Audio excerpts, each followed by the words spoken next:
en esta computer. Bien, muchas gracias. Ahí creo que sí. Sí, ahí comenzamos la grabación. Ahora sí. Compartir pantalla. Bien, entonces, les decía que en la clase pasada, hace 15 días, un poco más de 15 días, 21 días en realidad, habíamos hecho una discriminación entre distintas nociones, si mal no recuerdo, entre estrés y evento traumatogénico, entre evento traumatogénico y trauma, entre estrés agudo y shock o trauma emocional, entre estrés postraumático y trauma secundario, entre estrés postraumático y trauma complejo, entre traumas de desarrollo y traumas por shock también, ¿no? Y habíamos estado definiendo también cuáles podrían ser aquellas situaciones que nosotros no estaríamos en un trauma de desarrollo que implicaría a un conflicto en la personalidad del individuo, sino que implicaría un evento traumatogénico que podría derivar en síntomas postraumáticos. Habíamos hablado de 3 tipos de síntomas, y ahora los vamos a retomar: intrusivos, evitativos o de hiperactivación. ¿Ah? Hasta ahí habíamos llegado, ¿no? Nos parece importante que, vamos para acá, que ustedes comiencen a discriminar dentro de las posibilidades de intervención que nos da la psicología clínica, lo que es un proceso psicoterapéutico analítico de una intervención en crisis, un proceso a largo plazo de una intervención breve y focal, por supuesto, está más que decirlo, un trabajo individual, de un trabajo grupal, de un trabajo institucional, de un trabajo organizacional, de un trabajo sociocomunitario, un trabajo de prevención, de un trabajo de intervención en primeros auxilios emocionales, por ejemplo, en una intervención en crisis. No es lo mismo un evento único, por ejemplo, con la facultad intervenimos con un equipo en el Tornado de Dolores, de el potencial trauma que se está produciendo en la primera pandemia de la era digital. La facultad, como ustedes saben, mantuvo abiertos la mayoría de sus servicios, trabajando online y trabajando también presencialmente. Entonces, para esto tenemos que ir conceptualizando que van a existir a lo largo de nuestra vida, a lo largo de los usuarios con quienes trabajemos, llamémosle clientes, pacientes, etcétera, etcétera, van a existir distintos tipos de crisis que van a hacer que estas personas hagan una demanda de psicología clínica, que puede ser de psicoterapia, de intervención en crisis, de análisis, de un proceso breve y focal, etc. Una crisis traumática puede ser, por ejemplo, un evento único, inesperado, causado externamente, vamos acá a la definición que ya habíamos trabajado, déjenme darle más espacio ahí, de una intensidad devastadora y que se extiende a la vida personal o a la vida de un colectivo. Déjenme chequear un poquitito acá cómo está. Ahí va. Bien, entonces, una crisis evolutiva y existencial, a diferencia de una crisis traumática, puede ser algo no necesariamente complicado, sí complejo, pero no complicado para muchos de nosotros, o sí, ¿no? Algunas están programadas universalmente, por ejemplo, la profesora y yo estamos más cerca de la jubilación, potencialmente, que ustedes. ¿Ah? Está programado universalmente en una situación acotada de años. La humanidad vivió muchísimos años sin ningún tipo de jubilación. Otras crisis dependen de cuestiones menos administrativas, pero sí muy vitales y que impactan en toda nuestra dimensión corporal, energética, vincular, relacional. Por ejemplo, el pasaje de ser un organismo intrauterino a ser un organismo extrauterino, el pasaje de tener todos los sonidos, las luces filtradas, estar con una temperatura estable, estar alimentado a través de la placenta, y pasar a una situación extrauterina, en donde tenemos toda una serie de manipulaciones institucionalizadas en el momento del parto, y luego entramos a alimentarnos, a respirar y alimentarnos en un proceso que va a derivar eventualmente en un destete. Todas estas crisis van a implicar pasajes, van a implicar pérdidas, van a implicar duelos. No existen duelos que no sean vividos desde el cuerpo, desde la corporeidad. Hay crisis, por otro lado, que tienen que ver con el doloroso ejercicio de la libertad, podríamos decir entre comillas, ¿no? De la libertad individual, que implica la posibilidad de mirar o no hacia el presente y hacia adelante con una narrativa esperanzadora y con o sin soportes en esa situación de crisis. Y se acuerdan que la vez pasada charlamos de la importancia de los soportes en el contexto de una situación traumática y eventualmente en una situación de crisis.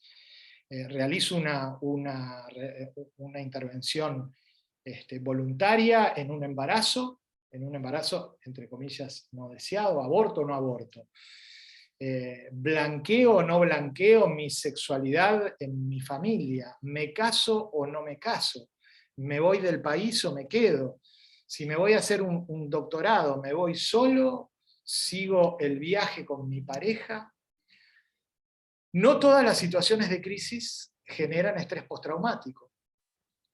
Cuando trabajamos con estrés postraumático, y cuando tenemos una demanda para trabajar con estrés postraumático, es porque hay síntomas de estrés postraumático. Por ejemplo, yo trabajé en la intervención con el equipo de la facultad que estuvimos trabajando conjuntamente con ANEP en Dolores. Trabajamos con 400 estudiantes liceales. Pero a su vez recibí una demanda de un trabajador de OCE, por ejemplo, que luego del tornado de Dolores no podía volver a la planta. Era un trabajador que tenía cierto grado de importancia en situaciones de lluvia, y cada vez que sentía esa sensación de calor y de humedad, previo a un día de primavera, por ejemplo, de verano de lluvia, le venía toda la sintomatología de estrés postraumático que sintió luego de los meses del tornado. Él estuvo luego de los meses del tornado sin tratárselos con una psicoterapia, y se lo trató primero con benzodiazepinas y después con inhibidores selectivos de recaptación de serotonina, pero los síntomas no remitieron y posteriormente se agravaron. Cuando hicimos, por ejemplo, la intervención en la facultad, trabajamos con toda una serie de instituciones y con distintas personas que considerábamos claves. Por ejemplo, la entrevista con el arquitecto frente al liceo que se estaba con unas paredes derrumbándose, ¿no? Entonces nosotros a la hora de trabajar teníamos que saber si la intervención la íbamos a hacer en el liceo para que no se les cayese la pared a los gurises, ¿no? Terminamos haciéndolo obviamente fuera del liceo y en una cancha de básquetbol, porque había un peligro de sobrevivencia de estar trabajando en el liceo, ¿no? Entonces, cuando ustedes trabajan en psicología clínica, cuando trabajamos en intervenciones en crisis, vamos a tener una situación que generalmente es muy común, que generalmente no conocemos previamente a las personas con las que vamos a trabajar. Pero sí vamos a tener un percurso, un recorrido previo, además de estudiar la licenciatura en esta facultad. Probablemente luego a posteriori nos vamos a especializar. Y a su vez, cada uno de nosotros va a haber pasado, va a tener toda una serie de recursos por haber pasado por situaciones traumáticas y por situaciones de crisis evolutivas, por ejemplo. Este hecho escueto, pero inevitable, de que todos en algún nivel hemos sido traumatizados, hace posible que, así como nosotros hemos sido escuchados, mirados, sostenidos en el medio del dolor, nosotros ahora, ustedes ahora, ya a partir del tercer ciclo que están teniendo esta primera materia de psicología clínica, que se van a estar preparando para trabajar, muy entre aspas, por favor, como profesionales de la salud mental, vamos a poder ayudar a otros en su sufrimiento. Esto va a implicar que ustedes se van a posicionar en el orden de un campo muy complejo, ¿no? Que es un orden que les diría que es el orden de lo sagrado. Vamos a ser guardianes de secretos, entre otras cosas. La psicoterapia, por ejemplo, va a ser un lujo que algunas personas se van a poder dar junto a ustedes cuando no están centrados en la sobrevivencia. Cuando están centrados en la sobrevivencia, vamos a tener que pensar dentro de la psicología clínica en otro tipo de intervenciones. ¿Se acuerdan que les contaba la clase pasada? Esperen que... Bueno, dejo esto, no molesta. Les contaba la clase pasada una hipótesis, ¿no? que en los denominados países centrales, principalmente Gran Bretaña, Estados Unidos, Francia, Holanda, Australia, se ha invertido enormes cantidades de energía y de dinero en la investigación del trauma y sus efectos. Esta no fue la realidad en países de habla latinoamericana, de habla hispana, incluida la propia España, que tuvo después de la guerra del 36 y del 39, de la Revolución Española, vivieron un periodo, digamos, muy oscuro para toda la sociedad, que en la última película de Almodóvar en parte se levanta relacionándola al tema de la maternidad también, ¿no?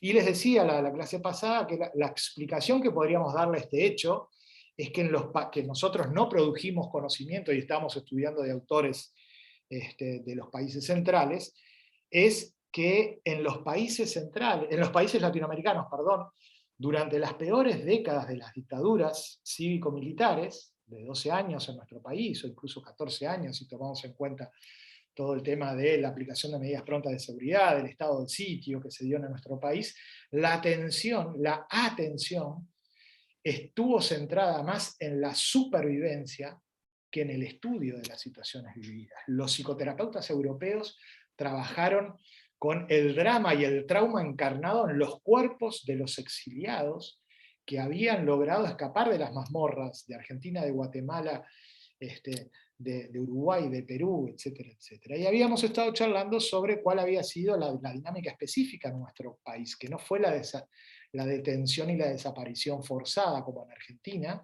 o como en Guatemala, pero sí fue el dividir a los ciudadanos como si fueran la Grecia antigua en 3 clases, ¿no?, de personas, y el hecho de encarcelar a la mayor cantidad de opositores posibles.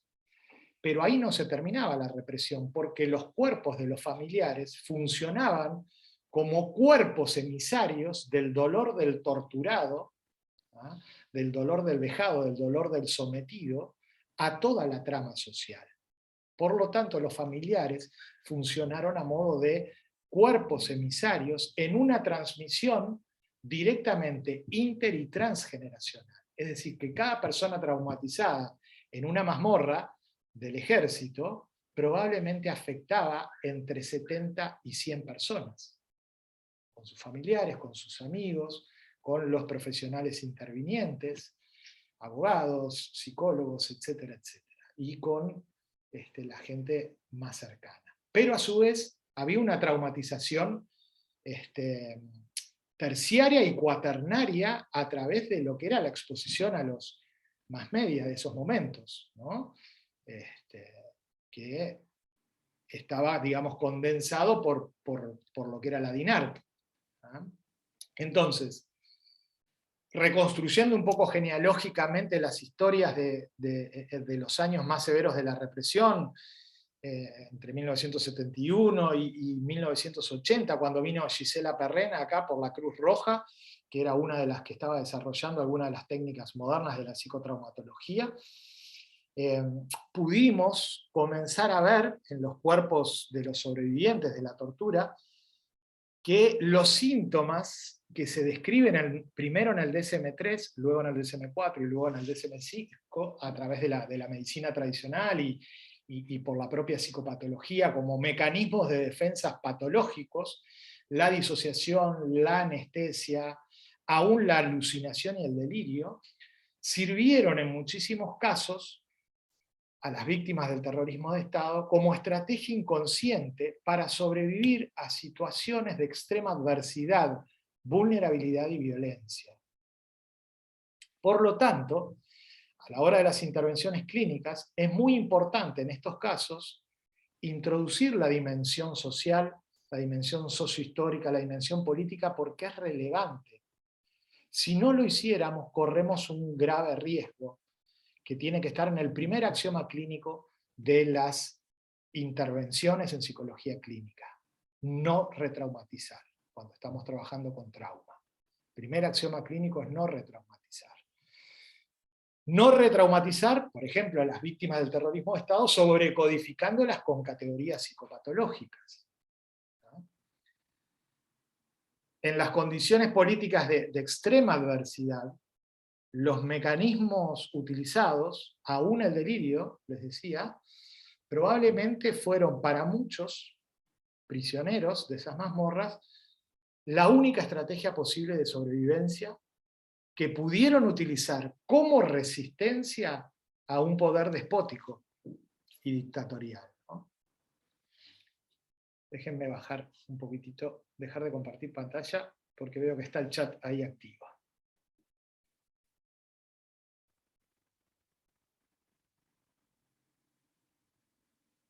Bien, estaban hablando del trauma del nacimiento. Los pulmones al llenar de aire por primera vez provocan dolor.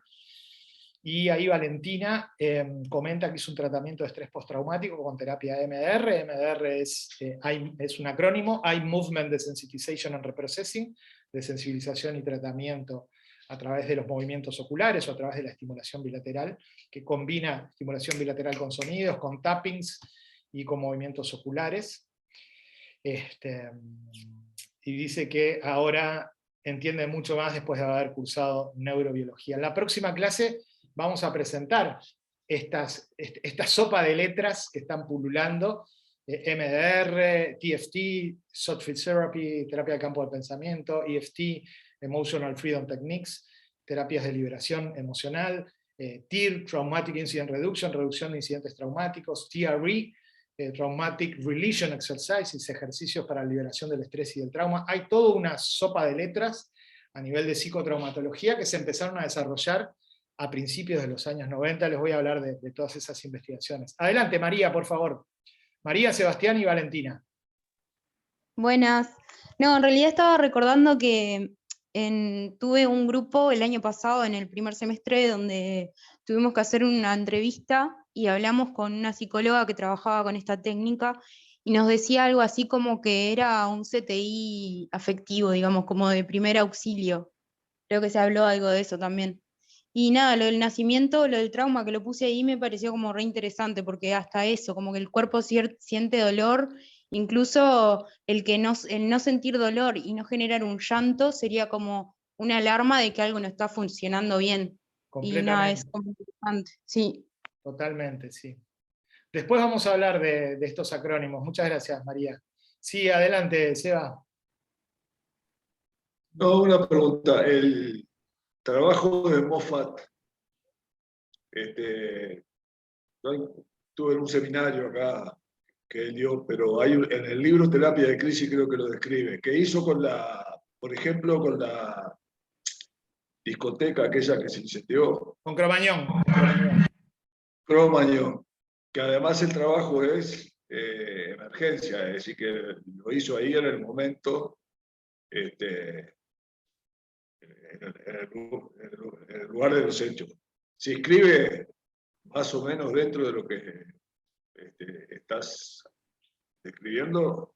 Sí, claro. Moffat se especializó, siendo un arquitecto, arquitecto de la vida, se especializó en intervenciones en crisis, ¿no? Alfredo lo trajimos hace muchísimo tiempo a la facultad, vino después en varias oportunidades, lo trajo la agrupación 1958, y bueno, estuvo muy mal en los últimos años, estuvo ahora con una crisis física importante, se armó una colecta en el Río de la Plata para poder ayudarlo, también es una persona que a través del Bancadero, a través de la Peña Carlos Gardel, ayudó casi desinteresadamente a muchísimos núcleos poblacionales en Buenos Aires, y tiene toda una dinámica singular y propia de la intervención, ¿no? Después, si quieren, si me da el tiempo, les comparto el libro de Mofato. Capaz que lo tenés tú ahí, Sebastián, lo podés compartir en el chat.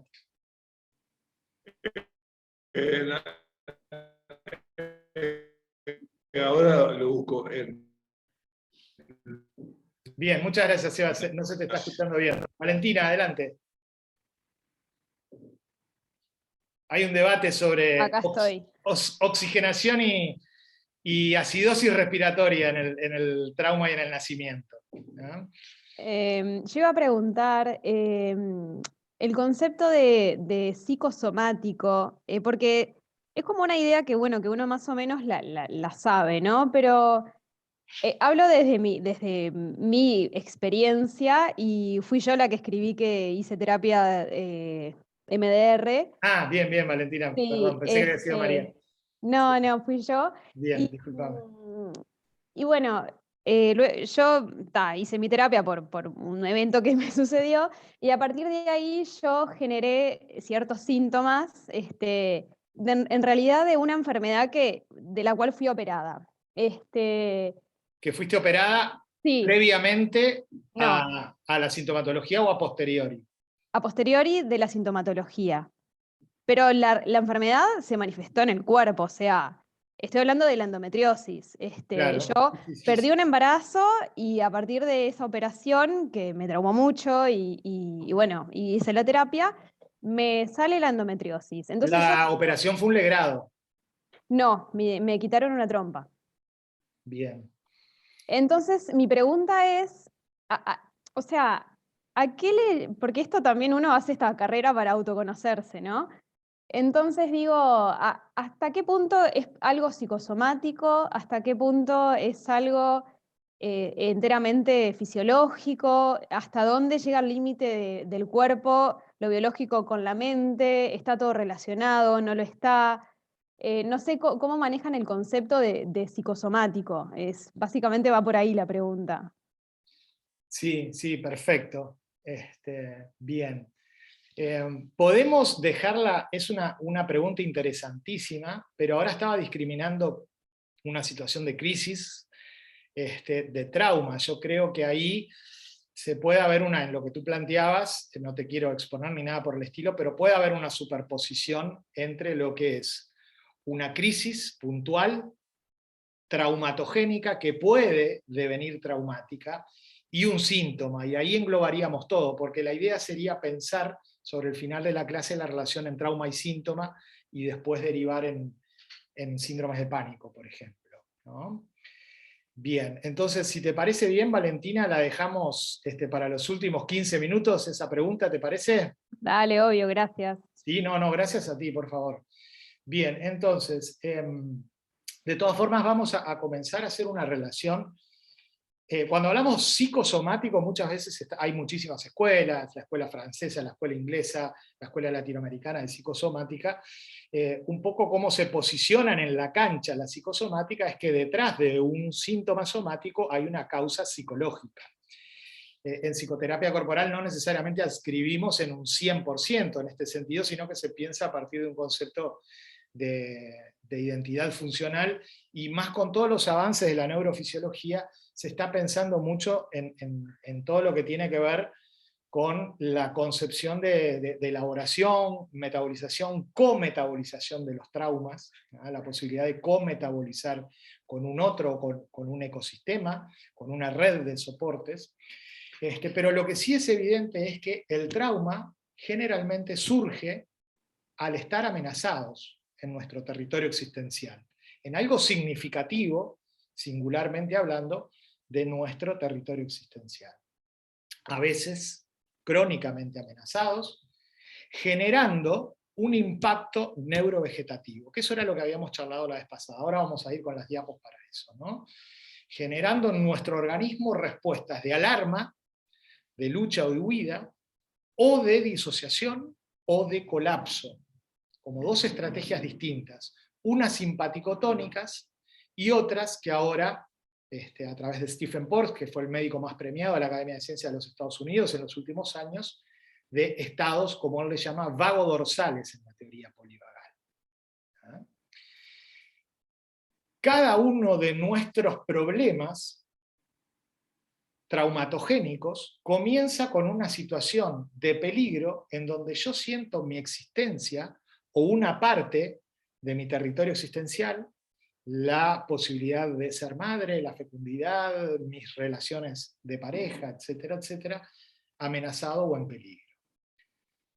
De más está decir que en lo contemporáneo la mayoría de las personas vivimos no necesariamente situaciones traumáticas, pero sí situaciones traumatogénicas, potencialmente traumáticas. Para una mujer salir a la calle de noche no es lo mismo que para un hombre. Para una mujer salir a la calle de noche y emborracharse no es lo mismo que para el hombre, es distinto, y esto tiene que ver con múltiples cortes y atravesamientos. ¿Ah? Lo que habíamos trabajado la vez pasada, y ahora lo vamos a ver nuevamente, es que los síntomas del estrés postraumático se desarrollan, desde la psicotraumatología moderna, cuando no se es capaz de completar el proceso de entrar, atravesar y salir de un estado de inmovilización o congelación, estados vagodorsales, de anestesia, de embotamiento, de disociación, o de descargar la energía de la amenaza con estrategias de lucha, de huida, que se resuelvan favorablemente, o de descargar la energía residual que muchas veces queda en nuestro cuerpo, generada en situaciones amenazantes o destructivas. ¿Se acuerdan que lo habíamos visto esto? Comparto pantalla de vuelta, porque era lo que habíamos trabajado. Acá está el concepto de trauma que habíamos manejado la vez pasada. ¿No? Ahí va. Entonces, vamos al último punto, a la última frase. Luego de un evento traumatogénico, no necesariamente traumático, podemos estar susceptibles de padecer perturbaciones transitorias que a veces son agudas, pero que luego pueden devenir crónicas. Si luego de 3 meses acontecida una situación traumatogénica, yo sigo con una sintomatología intrusiva, evitativa o de hiperactivación, podemos hablar que en ese periodo de entre los 3 y los 6 meses ya se puede instalar un estrés crónico o un estrés postraumático, y ese estrés postraumático puede devenir crónico. Si no es trabajado, puede darse un colapso energético, un colapso libidinal en la pulsión de vida, e instalarse un estado, podríamos decir, parafraseando a Freud, más tanatológico. Entonces, en clínica generalmente partimos del principio de que todos tenemos trauma. Lo que va a acontecer es que algunos de ustedes pueden lidiar con más recursos, algunos de los pacientes, y están más organizados, y otros pacientes van a estar más desbordados, más caóticos, con menos recursos internos o externos. Esto implica toda una serie de, parafraseando a Freud, de series complementarias. Patrones de apego, relaciones transferenciales, históricos de violencia o de seguridad, de pérdida o de abandono, que son distintos de los históricos de bullying, de humillaciones, de traiciones, que son distintos de los históricos de frialdad. No es lo mismo una madre fría que un padre frío, no es lo mismo una madre fría en los primeros momentos de vida, que una madre fría a los 3 o a los 5 años, con un padre idealizado, pero lejano. Esto impacta en nuestra libido de distintas formas completamente singulares. Cuando hablamos de trauma, ¿hablamos de qué? De una experiencia que me desborda, y que en algún nivel produce una fragmentación, que me separa de mí. Produce un efecto de fragmentación. Hay un antes y un después del trauma en mi sistema nervioso autónomo, en mi psiquismo, en mi cuerpo, en mis vínculos, en mi historia. ¿Se acuerdan de esa película? La casa embrujada. Es una película, los dibujantes son impresionantes lo que logran.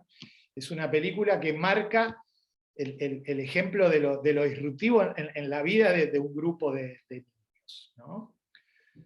Una pregunta que antes nos hacíamos y que comenzamos a hacer en la pandemia es si la persona tiene conciencia de estar siendo amenazada.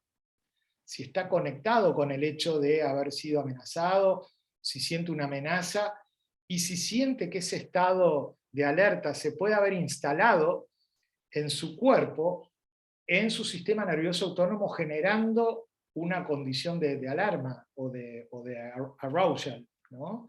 Vamos acá, antes de entrar en los síntomas, esto ya lo habíamos trabajado la vez pasada, pues volvemos igual sobre esto. A ver, déjenme ver en el chat.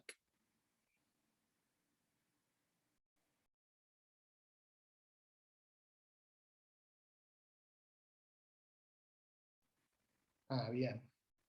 Es todo un tema el CTI de niños, ¿eh? Perdón, que ahí justo saqué y estaban escribiendo un mensaje. Sí, es bastante fuerte todas las historias que he escuchado, pero sí, y re interesante aparte. Bien, a mí me tocó trabajar supervisando un equipo de Inglaterra con trauma, con cáncer de piel en un equipo de pediatría, ¿no? Y bueno, y los pasajes al CTI, bueno, pasajes que se dan acá en nuestro país, las situaciones dramáticas que yo veía en los equipos de allá, acá las vemos en julio y agosto, en donde los CTI de niños están siempre al borde del colapso, por el virus, por el VRS positivo, ¿no? Entonces, vamos al sistema nervioso autónomo. Esta era la concepción tradicional del sistema nervioso autónomo, incluso la que se estudiaba en neurobiología, por lo menos la que estudiábamos nosotros.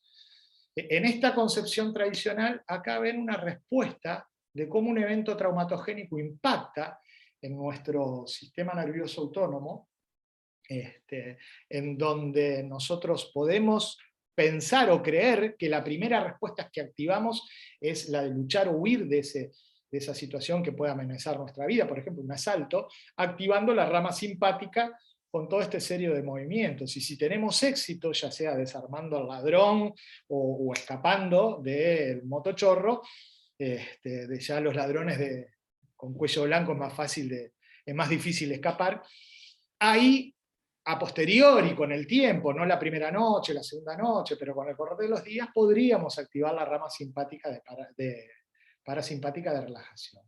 Pero si la rama simpática queda congelada y esa respuesta de luchar o huir no se puede descargar completamente, y si esas respuestas no funcionan, y yo evalúo que no funcionan, como en el caso del abuso sexual infantil, donde una persona queda controlada completamente frente a una persona que a su vez tiene una fuerza superior que la amenaza y que la quiere someter, si la lucha y la fuga no funcionan, ahí la única estrategia posible es la del congelamiento. Primero una situación de embotamiento, no puedo lidiar con esto, y después una situación probablemente de anestesia y de disociación que va a traer todo un recorrido muy complejo en el psiquismo, en la relación entre trauma y memoria, que es de las cosas más complejas que estamos estudiando. Esta era la visión, digamos, que teníamos hasta hace años, pero que se ha cambiado mucho también a partir de lo que ha sido la teoría polivagal, y Stephen Porges, les decía que es el médico más premiado de la Academia de Ciencias de Estados Unidos, estaba estudiando la relación entre deglución, respiración y anatomía de la forma del rostro, de la tráquea, del esófago, de la faringe, en bebés prematuros de 5 y 6 meses, no solo de 7 meses, y ahí él vio que había una paradoja en el nervio del vago. El nervio vago es el nervio más ramificado de nuestro organismo, que controla nuestros estados de ánimo, fue un nervio clave en el tema de la pandemia, en todo lo que tiene que ver con la inmovilización. No estábamos preparados para dejar de movernos disruptivamente y bruscamente, y esto implicó toda una serie de cambios neurovegetativos, que los efectos de esos cambios los van a ver ustedes, futuros psicoterapeutas. No lo vamos a ver Ana María y yo, quizás ya estemos jubilados para esa época. Lo van a ver ustedes, porque esto va a seguir produciendo efectos, ¿ah? Efectos a nivel de trastornos del humor. Crecieron y van a seguir creciendo los trastornos de ansiedad y los estados depresivos, ¿no? Entonces, lo que propone la teoría polivagal, acá teníamos como el sistema nervioso autónomo como lo veíamos antes, que producía determinados tipos de sintomatología, se enquistaban determinados síntomas en función de dónde golpeaba mucho más el trauma, si en el simpático o si en la parasimpaticotonía reactiva, porque el simpático no nos llevaba al éxito. Y nosotros trabajábamos con estos dos tipos de sintomatologías, ¿ah? Pero en realidad desde la teoría polivagal vimos que primero lo que funciona es una reacción de shock, que luego puede estar muy asociada a la disociación, pero además de eso hay, en una situación de estrés agudo, ¿no?, hay una forma autonómica en donde nosotros inconscientemente y subcorticalmente nos estamos preguntando permanentemente, ¿esto es seguro o esto es inseguro para mí? Esa pregunta que nuestro cuerpo se la hace sin palabras implica un 4W, ¿no? El what, esta situación, un who, con esta o con estas personas, un when en este momento y un where en este lugar, ¿esto es seguro o esto es inseguro para mí? Y hay una jerarquía a nivel del sistema nervioso autónomo que hace que nosotros intentemos permanentemente responder desde nuestro rostro, y nuestras terminaciones nerviosas del rostro están absolutamente coordinadas con nuestro ritmo cardíaco, y esto genera un freno vagal, ¿no?, como si fueran los frenos de una bicicleta, van a intentar responder esta pregunta, ¿esto es seguro o esto es inseguro para mí?, desde nuestra defensa más evolucionada. ¿Ah? Es decir, nuestro sistema nervioso autónomo, que está en la base de nuestra experiencia de vida filogenéticamente heredada, no solo ontogenética, y donde ahí comienza todo, en nuestro sistema nervioso autónomo, no en nuestro cerebro, es un sistema de vigilancia que está buscando permanentemente pistas de seguridad y de inseguridad. Mapea nuestro pasaje por la vida a través de esta pregunta: ¿esto es seguro o esto es inseguro para mí? Por lo tanto, el sistema nervioso autónomo va a guiar todas nuestras experiencias cotidianas. Y primero vamos a intentar desenvolvernos usando nuestro sistema más evolucionado, que Peirce le llama vago ventral. Usamos estrategias para establecer contacto, él le llama social engagement, de compromiso y comunicación social, en un intento de corregularnos con los otros humanos, con los otros seres vivos. Somos seres sociales que necesitan relaciones fiables y fundamentalmente recíprocas también, o idealmente podríamos decir recíprocas, o directamente, ¿no? Somos seres sociales que necesitamos relaciones fiables y recíprocas en nuestras experiencias de la vida diaria para poder obtener o para poder mantener un bienestar físico, emocional y energético.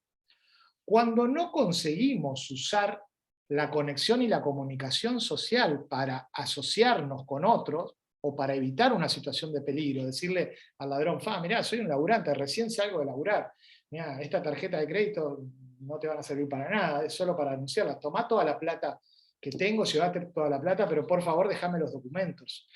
Mirá, mi celular es un Nokia 1100, si querés te lo doy, pero sirve como linterna, etcétera, etcétera. Siempre vamos a intentar usarla, capaz que es una cuestión de segundos.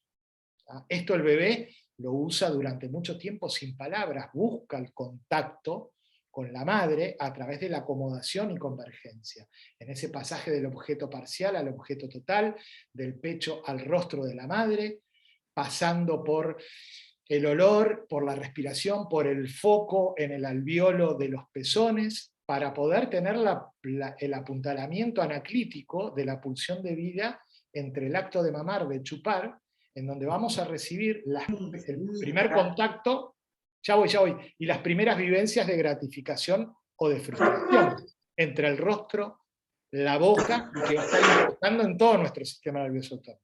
Sí, perdón, ¿qué decían? ¿Se abrió un micrófono nada más? ¿Sí? Bien. Sí, profe, disculpe. No, no, por favor, tranquilos. Bien, ¿alguna pregunta? Aprovechamos ahí que paré el PowerPoint y el envío.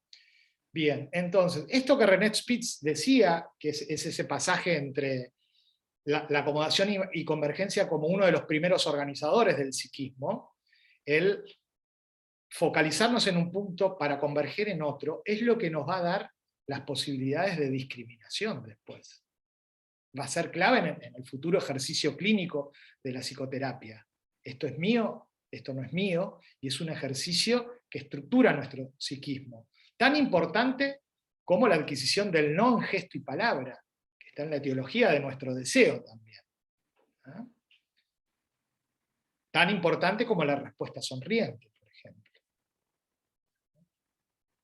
Tan importante como el hecho de no quedar mirándose un punto fijo en un núcleo depresivo y melancólico frente a una pérdida, y poder, con el paso del tiempo, realizar la rotación de ojos. Si no, vamos a devenir astigmatas y miopes, ¿ah? Porque vamos a querer cambiar esa realidad, difuminarla, y de la única forma que vamos a poder mirar al objeto es teniéndolo cerca. Ahí tiré una de psicosomática, pero en realidad es de identidad funcional, Valentina. ¿Me van siguiendo? ¿Sí? Es muy complejo esto, ¿ah? Pero es más que importante, ¿ah? No existe un duelo que no sea un discurso del cuerpo también, ¿ah? Entonces, cuando no conseguimos usar la conexión y la comunicación social, ¿ah? Nuestro sistema nervioso autónomo sale de la seguridad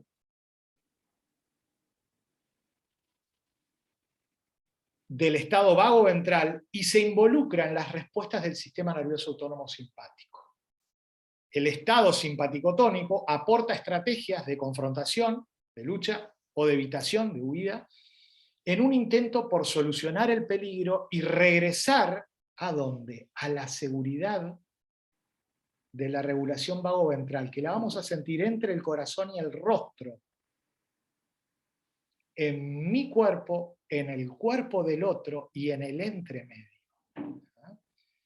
Este ciclo de reacción y vuelta a la regulación entre estos dos estados es una experiencia frecuente que hacemos en el transcurso del día, el día o de la noche, ¿no? Cuando las tácticas de movilización del sistema nervioso autónomo simpático no funcionan, damos el último paso atrás en la línea temporal evolutiva, porque la primera defensa que desarrollamos es el colapso vagodorsal, meter la cabecita dentro de la coraza, parar la digestión completamente, anestesiar la periferia. Entonces, ¿qué sucede ahí? Nos desconectamos de nosotros mismos, de los demás y de nuestros recursos internos y externos. Y esperamos que en esa respuesta de inmovilización vagodorsal, sintiéndonos perdidos o incapaces de encontrar nuestro camino de regreso a la conexión, quizás aparezca un otro significativo que nos pueda sacar porque nosotros estamos atados de pies y de manos, amordazados en los ojos, sin poder ver esa realidad, completamente anestesiados. A eso lo podemos llamar en lo contemporáneo como un trastorno también de identidad, un trastorno de identidad disociado, muy común en las situaciones de abuso sexual, muy común en pacientes que sufrieron tortura, etcétera, etcétera. Para recuperarnos de ese estado vago dorsal, de congelamiento, de colapso, de resignación, tenemos que avanzar a lo largo de la línea temporal evolutiva a través de la energía del sistema nervioso simpático para aumentar la carga de los pacientes, para poder alcanzar nuevamente una regulación auto y o corregulación vagoventral. Sin los recursos suficientes, habilidades internas, seguridad del entorno, apoyo social, podemos repetir un bucle entre la movilización y la inmovilización defensiva, un bucle autónomo doloroso, que probablemente derive a posteriori, luego de ese impacto neurovegetativo, en un impacto inmunológico y o endocrinológico, con un colapso físico o somático que no necesariamente tiene una causa psíquica, en donde el psiquismo sí está comprendido en el dolor y en el sufrimiento, pero que puede estar asociado por la ausencia de un rescatador, o que puede estar asociado por la traición, o que puede estar asociado por la inducción al silencio, o que puede estar asociado en que yo hablé pero lo que dije no fue verosímil para los otros. Fue verdadero para mi cuerpo, pero no fue verosímil para nosotros. ¿Se acuerdan lo que charlábamos? Cuando un animal, nosotros somos animales, somos heridos fuera de la manada, naturalmente vamos a ir a la manada a buscar protección. Pero ¿qué pasa si no encontramos una resonancia en el socius? ¿No?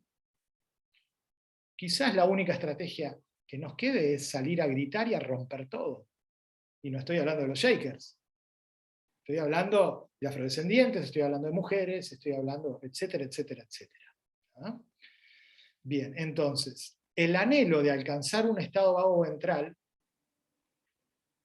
si no se cumple prolongadamente en el tiempo, y no encontramos estrategias de resolución, se puede instalar en nuestro psiquismo un sentimiento de desesperanza, de no future, de que no valgo nada, de que no merezco vivir, de que estoy sucio para siempre. Cuando nuestro sistema logra salir, quizás con la ayuda de un otro significativo, de un psicoterapeuta, a salir del colapso vago dorsal, existe la posibilidad de que surjan muchos momentos de desorden de la energía. Tenemos que aumentar la carga para salir de una depresión, no hay otra forma. Cuando estas estrategias adaptativas, la simpática y la vago dorsal, no dan como resultado una sensación de conexión, ya sea con uno mismo o con los otros, ¿no? Esto puede provocar un gran agotamiento. Y el paciente, muchas veces, este bucle queda, digamos, en la puerta de la activación energética, pero el paciente no logra encontrar y buscar la conservación necesaria de energía para salir del colapso de la anestesia y de la disociación. Pero ojo con este pasaje, porque en este pasaje del vago dorsal al simpático pueden aparecer en personas con trastornos de personalidad, conductas autoflagelantes, conductas heteroflagelantes, intentos autodeterminación. Entonces esto lo vamos a ver un poquitito más adelante, ¿no? Con algunos axiomas clínicos. ¿Ah?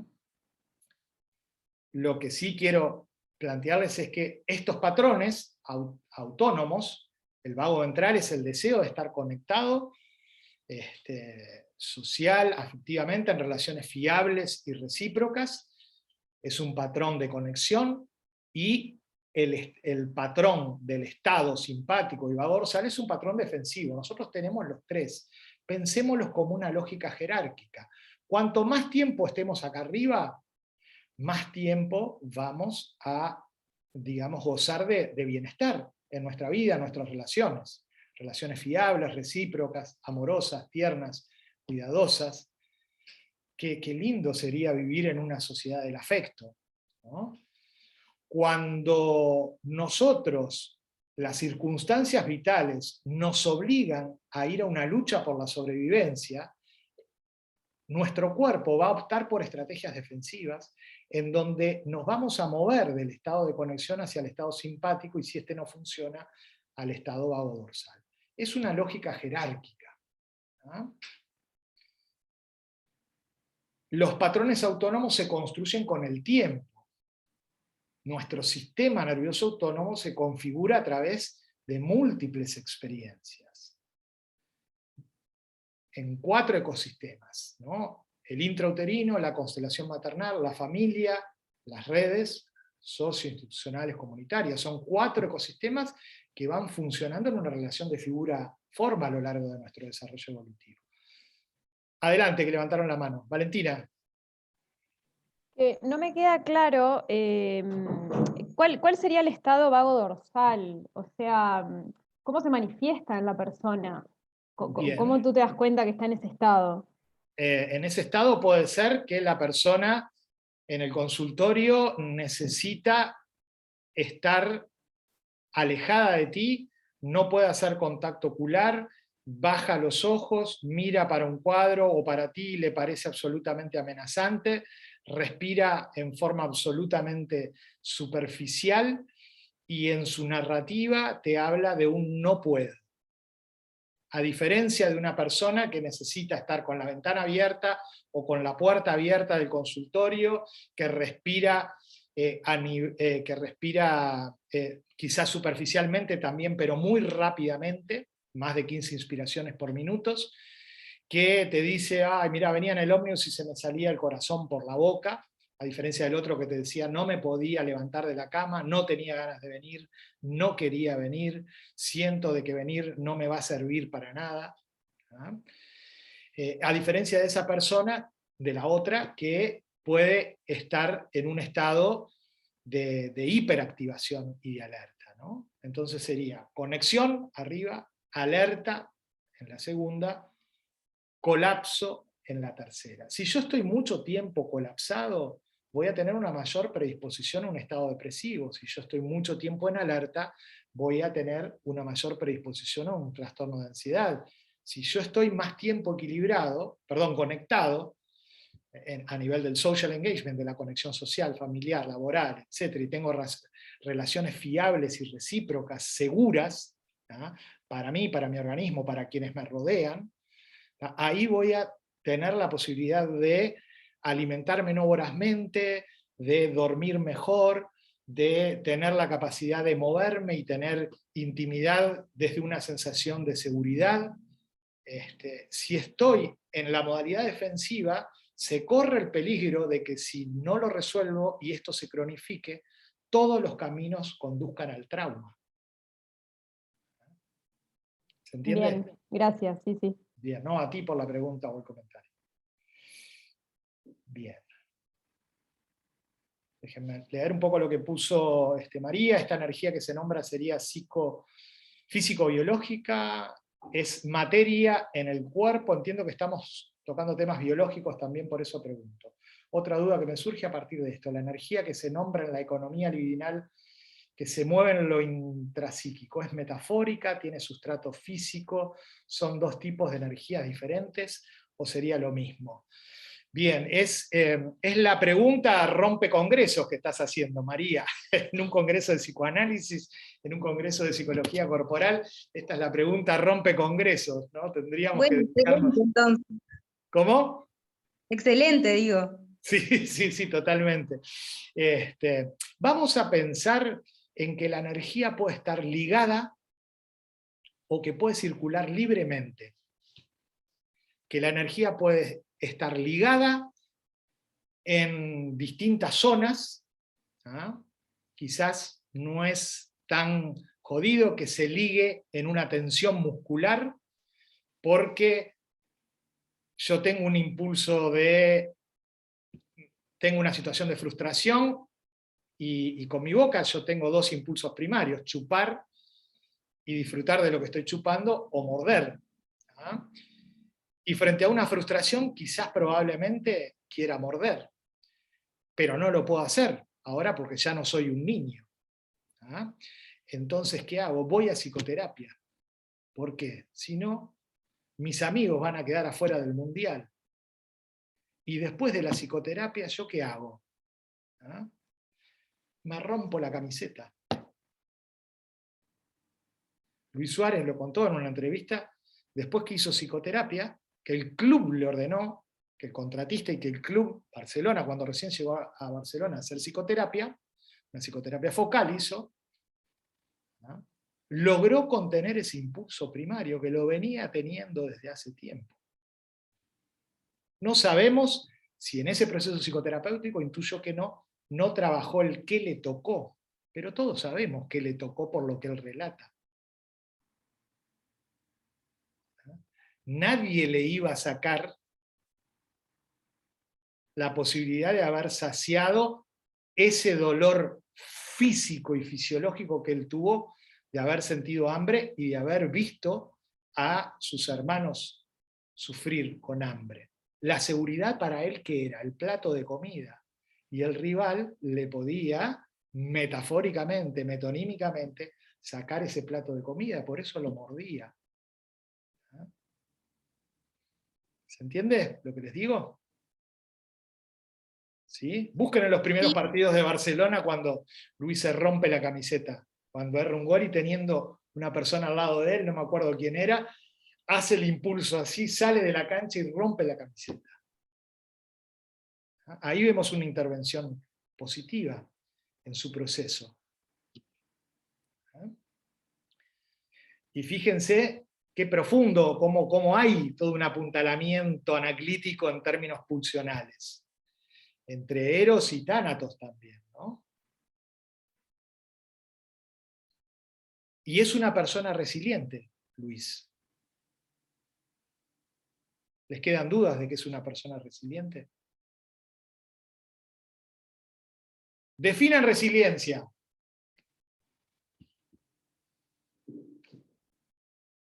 Que ustedes ya está dentro de la vida cotidiana. A ver, ¿cómo definimos resiliencia?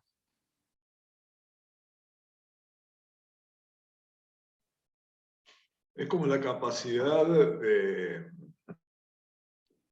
iba a decir sobreponerse, pero de dar respuesta a la adversidad. Eso en la vida cotidiana. Vieron que es un concepto que viene de la física, ¿no? De adquirir luego de una presión externa nuevamente una forma, pero sabemos por la psicología que esa forma nunca va a ser la misma, ¿no? Adelante, María. Sí, sí.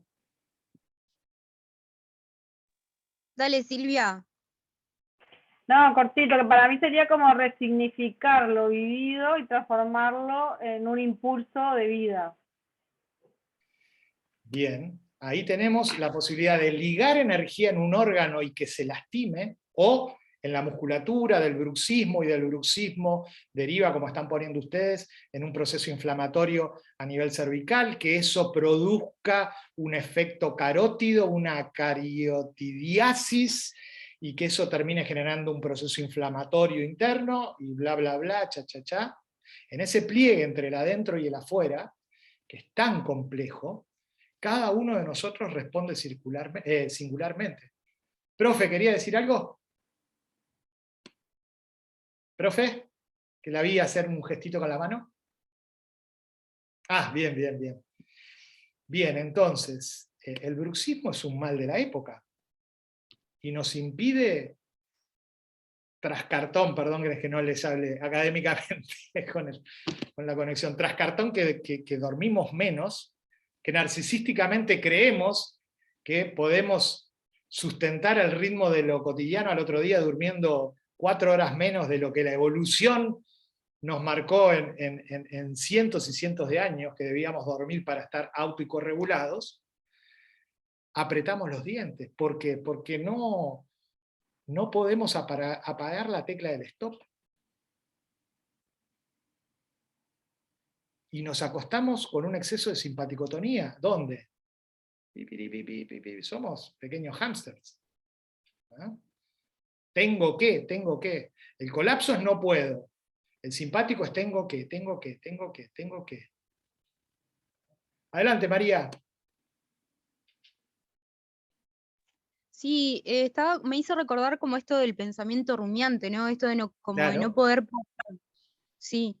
Y no, en realidad iba a decir algo sobre resiliencia, que se me ocurría el ejemplo del ave fénix, que todos lo conocemos, creo, de que resurge de las cenizas o como que hace algo nuevo con los restos, con los pedazos de las cosas que quedaron anteriormente de ese resurgir.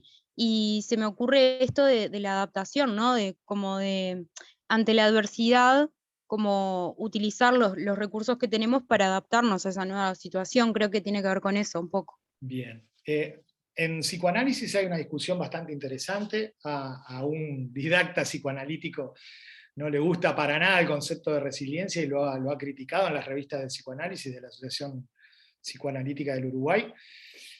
A mí es un concepto que me parece interesante para pensar como ese poder interior singular que se va desarrollando a lo largo de nuestra vida luego de experimentar situaciones traumatogénicas o traumáticas, y que se va resignificando con nuestro crecimiento.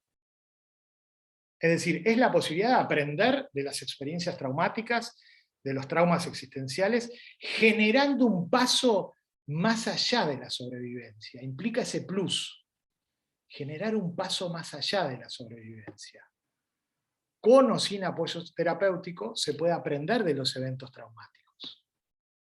Por ejemplo, haciendo conscientes las potencialidades y las limitaciones de cada uno. Se puede ver más allá del momento traumático, sabiendo que no va a ser eterno, y se puede entender el contexto dramático vivido desde un entonamiento vital. Alguien me dio un tono vital. Yo adentro de mí veía que no hay sol, veía todo gris, veía todo negro. Alguien me entonó vitalmente para que yo pudiese generar un grado de elaboración, un grado de movimiento más allá de la sobrevivencia, y pude cometabolizar con un otro, lo que aumentó mis posibilidades de cambiar de forma. Y quizás para eso tuvo una narrativa piadosa y comprensiva.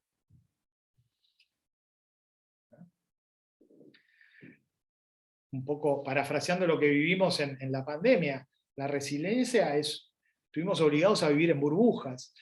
La resiliencia es una burbuja curativa. A mí hay dos películas que me encantan que resumen el arte de la psicoterapia. Azul Profundo de Luc Besson y Alas del Deseo de Wim Wenders. Mírenlas pensando en la función del buzo. Azul Profundo es un espanto, profesor. ¿No te gustó? A mí me parece que antes de que lo cooptara Hollywood a Luc Besson, igual siguió haciendo cosas buenas, ¿no? Como El Profesional. Hizo una película bellísima ahí como analogía de lo que es bucear en las profundidades del inconsciente, ¿no? Alas del Deseo me parece una analogía, una metáfora brillante de lo que puede ser en esos ángeles ancorados en los techos de Berlín, cómo hacer una intervención breve, sutil, pero a través de una acción concreta, no complicada, concreta, a través del acto de accionar, con un toque muy específico que da la posibilidad del insight, de la awareness. Si pueden, mírenla esa película, blanco y negro, 2 horas. Entonces, la resiliencia, ¿qué implica? Implica, ok, me pasó esto, ¿qué puedo aprender? No es la boludez de las cosas pasan por algo. Es, puedo recuperar la confianza en mí, en las relaciones, en la vida, aceptando esta experiencia tal y cual se presenta, no dejando de asombrarme por las circunstancias, tratando de verla con cierto grado de objetividad, pero no intentando controlar todos los aspectos de mi vida, ni sintiéndome necesariamente culpable, vergonzoso o inseguro por no poder hacerlo. Implica esto que les decía, que es consecuencia de una buena acomodación y convergencia en el amamantamiento. Poder discriminar. Implica tener cierto grado de predictibilidad y flexibilidad para adaptar mis planes, cambiar mis metas, valorar diferentes alternativas. Todos pasamos en marzo y abril del 2020 por esta situación. ¿Cómo nos rodeamos de personas a partir del stay at home mundial? Tuvimos que proteger nuestra primera matriz primaria. ¿Quién sale a hacer los mandados? ¿Cómo vuelve después de hacer los mandados? ¿Qué tipo de dispositivo higienista vamos a implementar en la matriz primaria? ¿Qué vamos a hacer con franjas etarias tan diferenciadas? Adultos mayores, bebés, niños, a veces conviviendo en una misma casa. ¿No? ¿Qué necesitamos? Es una pregunta clave para la teoría polivagal. ¿Cómo puedo cuidar de mí y del otro? La otra pregunta clave es, ¿esto es seguro o esto es inseguro para mí? ¿Puedo construir una red de apoyo que me permita recibir ayuda cuando lo necesite? Esa pregunta es clave en la teoría polivagal e implica una forma resiliente de encarar una situación traumática. ¿Puedo recibir de mi red de apoyo o puedo construir una red de apoyo que me permita recibir ayuda cuando lo necesite? Quizás esto no fue muy reflexionado, pero uno de los temas más interesantes que nos permitió abordar la pandemia fue nuestra relación con el tiempo. Fuimos obligados a encontrar otros tiempos, otros ritmos, otras velocidades, para vivir en este nuevo tiempo de pandemia. Y quizás alguno de nosotros pudo apreciar de que estaba sosteniendo ritmos insustentables para la vida de sí, para la vida de los otros. En algunos momentos en los espacios clínicos se percibió la necesidad de los pacientes de transformar la relación con el tiempo. De la aceleración de la urgencia, de la inmediatez, de los ritmos frenéticos intensos, pudimos pasar en los primeros meses de pandemia a una desaceleración de pausas, a veces obligadas, pero al mismo tiempo reparadoras y por qué no reparatorias, ¿no? Adelante, Andrés. No, profe, me hiciste recordar recién con lo que dijiste a Han y el hecho también, ¿no?, del aroma del tiempo, lo que mencionaba él, ¿no? Todo el concepto de las tesis de aceleración, cómo la cotidianidad nos impone vivir un ritmo de vida realmente muy acelerado, que parece incluso vamos a destiempo en algunos momentos, ¿no? Como esas también de sincronías que se dan. Es súper interesante, pero la verdad es que da para pensar y para reflexionar, sí. ¿Cómo impactó esto en nuestro sistema nervioso autónomo? Al mismo tiempo que en una situación de crisis necesitamos de los otros, estábamos obligados a aislarnos para protegernos. Paradoja vagal. Situaciones de crisis no sobrevivimos a mediano y largo plazos aislados. Todo lo contrario. No sobrevivimos sin tocarnos, solo mirándonos y escuchándonos, no sobrevivimos. ¿Qué nos pasa? Nos cansamos más. Porque tenemos que imaginar lo que nos daría placer. Tomar un mate en la facultad, ir a bailar a una milonga, etcétera, etcétera. Lo teníamos que imaginar con las clases a distancia. ¿No?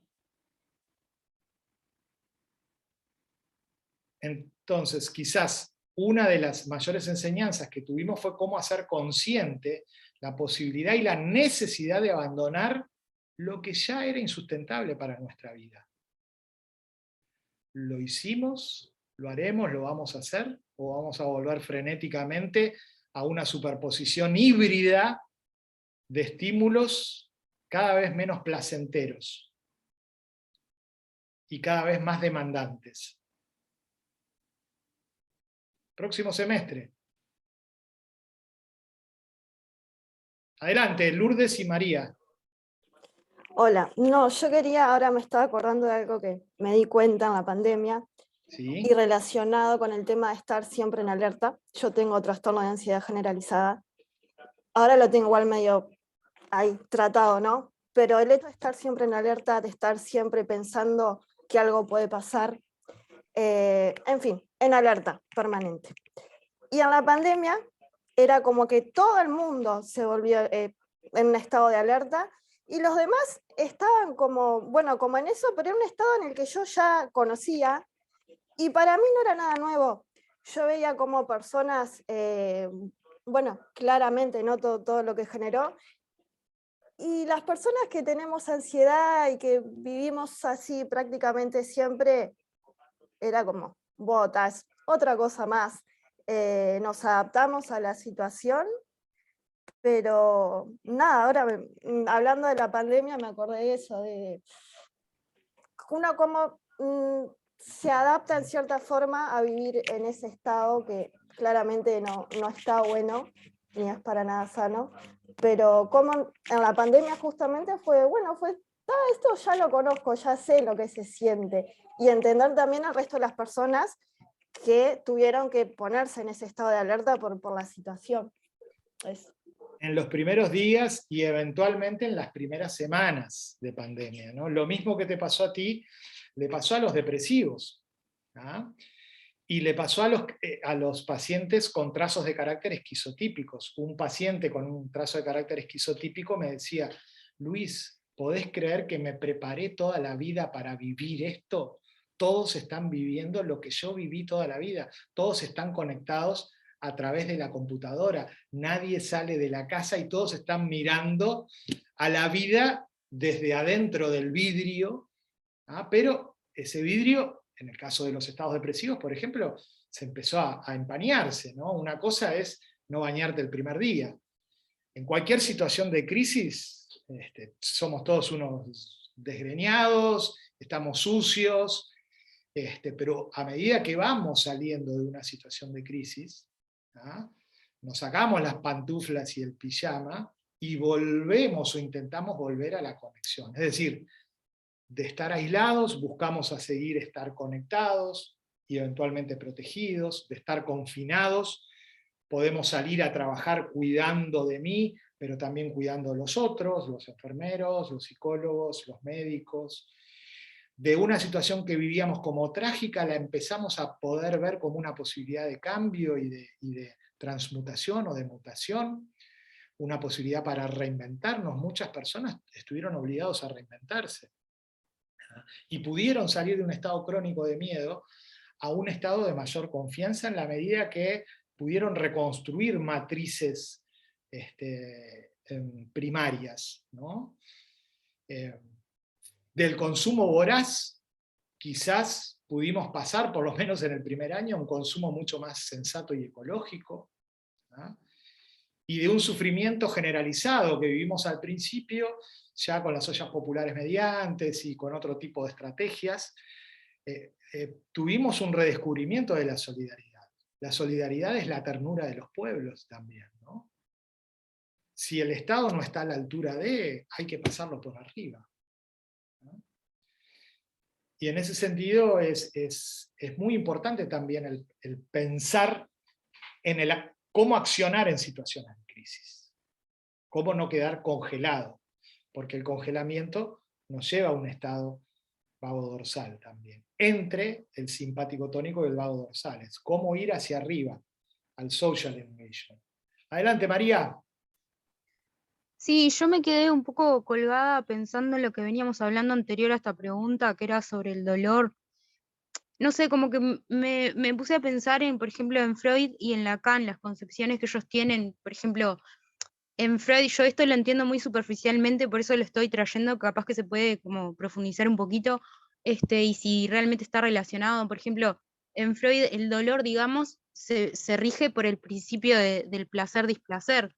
Y en Lacan, por ejemplo, posteriormente, lo que pude llegar a entender es que el gozo, digamos, o el goce, está más relacionado con la pulsión de muerte, puede ser. Profa. Y nada, quería traerlo porque Ahora, capaz que está sí. relacionado y se puede como profundizar un poquito, al menos mínimamente. Vamos a la profa, a ver si... Sí, el concepto de goce está vinculado, por supuesto, con la pulsión de muerte, pero me parece que no se puede trabajar a lo loco, así que habría que dedicarle al menos por lo menos clases, porque si no, porque está relacionado a la pulsión, con el inconsciente, o sea, hay que desarrollar cada término en Lacan, además. O sea, yo no me gusta trabajar así, tirando ideas sin profundizarlas.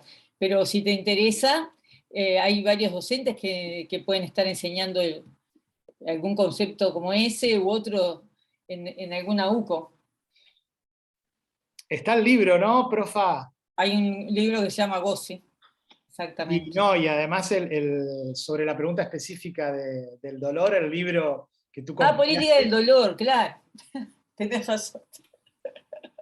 Lo tienen en la bibliografía, Políticas del dolor. Ahí está preguntando Silvia algún texto.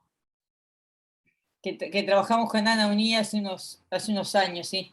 Que lo tienen en la bibliografía. Bien. Yo voy a ir un poco a pensar desde algo más superficial el dolor como un síntoma, llevándolo a la teoría polivagal. El dolor te activa el sistema simpático, a través de un proceso inflamatorio, por ejemplo, ¿no? Te irrita el dolor. Cuando el dolor se hace crónico, existe la posibilidad, por ejemplo en el cáncer, de que entres en un colapso y en una resignación biológica. Y las posibilidades de autorregulación van a estar muy disminuidas. Por eso el medicamento más vendido son paracetamol y el ibuprofeno, para disminuir los procesos inflamatorios que nos generan dolor. A veces es una guerra de músculos bien simple, que estoy acelerando y frenando al mismo tiempo. Yo acelero y mi organismo dice desacelerá, macho. Y esa tensión entre freno y que nos gasta muchísima energía nos termina generando procesos inflamatorios. En una situación más caótica, más desorganizada como el cáncer, ahí el dolor crónico genera un colapso vagodorsal. Pero siempre es muy importante para el dolor la existencia de un otro. Cuando yo no me puedo autorregular, la corregulación desde un otro va a ser más que importante, de un otro que me toque, y no estoy hablando solo del tacto. Si quieren, váyanse a la constelación maternal, a esa relación entre llanto, dolor y toque, ¿no? Ashley Montagu hizo un libro bellísimo sobre el toque. Esto nos lleva, estoy viendo la hora, que alguien se está, no sé si está saludando, Tatiana, que se va, tiene cosas más importantes que hacer, que siempre nos apoya ahí en el chat. Pero bueno, los conceptos modernos de estrés hablan de una carga alostática. Daniel Stern también, dice Silvia. Hay dos libros que se los recomiendo completamente, que son La constelación maternal y El mundo interpersonal del infante. Es como dice la profesora, son libros muy complejos, pero no egresen sin leerlos. Para desarrollo evolutivo, La constelación maternal y El mundo interpersonal de la infante, PAI2, investigación en slow motion, años y años investigando en slow motion, en cámara lenta, la interrelación entre los rostros de los bebés y los rostros de la mamá. Es teoría polivagal aplicada a la investigación. Bien, entonces, muchas gracias, Silvia. ¿Cuándo funciona mal la carga alostática? La sobrecarga, lo que llamamos disestrés. Cuando no se desliga, le llamaría cuando no usamos el freno vagal en el momento correcto. Cuando uno no se puede adaptar flexible o creativamente a un acontecimiento novedoso, disruptivo, repetitivo y o traumatogénico. Cuando repetida, inapropiado y crónicamente se activan los principales sistemas del cuerpo, haciendo que estos se vuelvan contra sí mismos y finalmente fallen.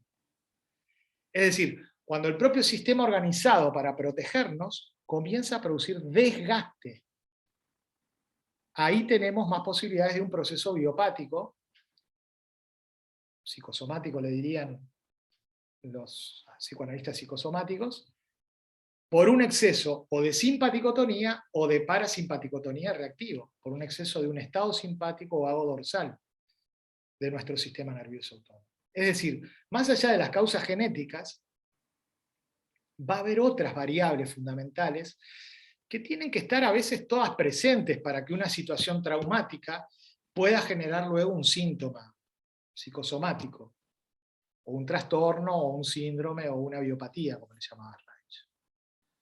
Si tuviera que definir esas series complementarias, le diría Freud, más referidos a lo histórico, sería lo dramático, algo estresante que rompe nuestro equilibrio neurovegetativo, energético y emocional, y que desborda nuestra capacidad de afrontamiento, en primera instancia de nuestro sistema nervioso autónomo.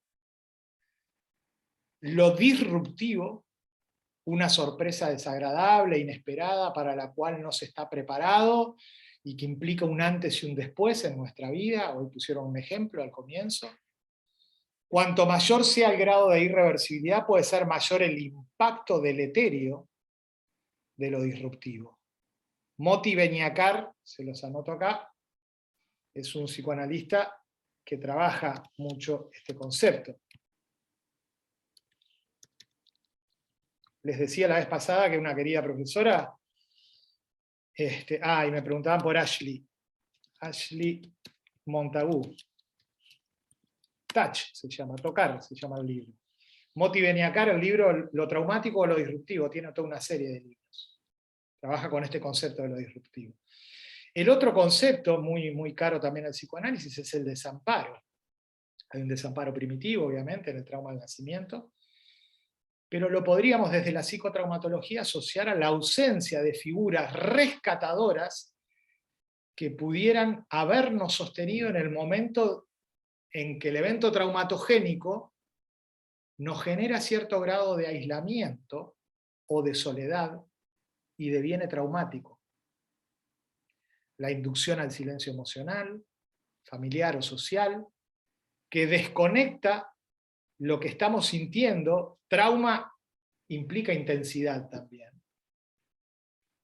que implica afectos, sensaciones, y que muchas veces, por estados vagodorsales disociativos, nos vemos obligados a marginalizarlos de nuestra conciencia, predisponiéndonos a una desconexión y a una disociación entre lo cognitivo, lo somático y lo emocional. ¿Por qué en el pánico de las personas entran en una pérdida de organicidad? Las piernas no les sostienen, el corazón se les dispara, los órganos telesensoriales se ven invadidos a la distancia. Puede haber síntomas de desrealización, despersonalización, sensación de morirse de un ataque del corazón o de enloquecer.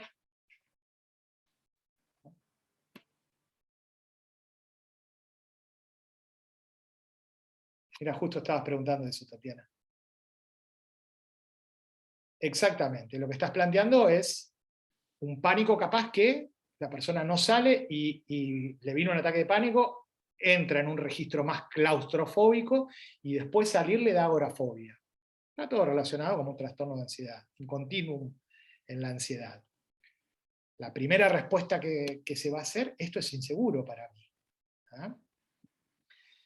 ¿Y cuáles son las estrategias del panicoso?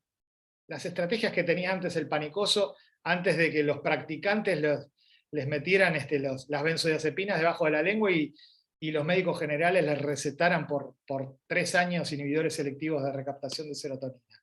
Ehrenberg. Aislarse, huir.